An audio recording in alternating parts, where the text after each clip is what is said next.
नमस्कार. आषाढ महिन्यानिमित्त लक्ष्मी आईला काढलेला नैवेद्य. चला आपण बघूया आज आपण काय काय बनवणार आहोत. आजच्या नैवेद्यासाठी मी कुरडई, भजे, पापड आणि गुळाच्या गोड पुऱ्या, वरण फोडणीचं, बटाट्याची भाजी, मेथीची भाजी आणि खीर आणि भात असे अनेक पदार्थ तयार केले आहेत. घरातील देव्हाऱ्यातील देवांनाही नैवेद्य काढून घेतला. त्यानंतर मला जायचं होतं गावातील लक्ष्मी आई देवीच्या मंदिरात, तर तिच्यासाठी हे नैवेद्य काढून घेतले होते.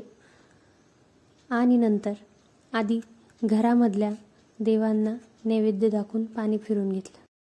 त्यानंतर हा सुंदर नैवेद्य माझ्या घरातील देवांना अर्पण केला. देवापुढे नैवेद्य ठेवताना मनाला मिळणारे समाधान आणि प्रसन्नता शब्दात सांगता येणार नाही.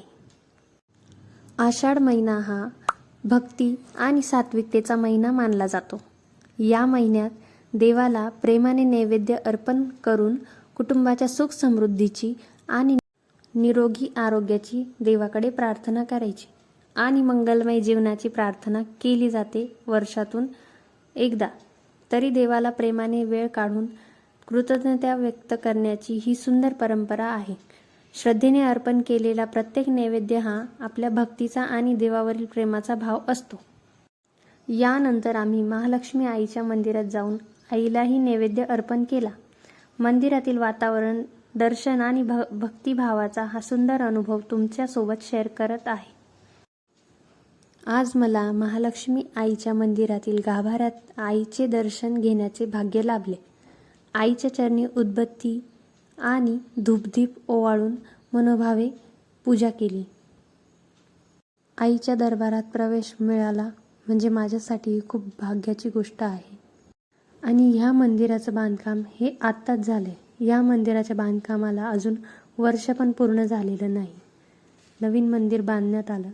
सर्वात आधी मंदिराचं काम चालू असताना आईची स्थापना ही दुसऱ्या ठिकाणी केली होती. मंदिराचं काम झालं, आईची स्थापना पुन्हा तिच्या गाभाऱ्यात केली. त्यानंतर मंदिराच्या बाजूला महादेवाच्या मंदिरात जाऊन दर्शन घेतले. महादेवाच्या मंदिरातही मी नैवेद्य ठेवला. त्यानंतर साती आसरा मातांना नैवेद्य काढायला सुरुवात केली. साती आसरा मातांचे साती नैवेद्य त्यांच्यासमोर ठेवले. सर्वात आधी आईला आंघोळ घातली, हळदी कुंकू वाहिलं, दिवा लावला, उदबत्ती लावली, एक नारळ वाहिलं आणि आईला नैवेद्य दाखवला. आणि व्हिडिओ आवडल्यास लाईक करा, शेअर करा आणि सबस्क्राईब करा, कमेंटही करा. Bye bye. भेटू पुढच्या व्हिडिओ.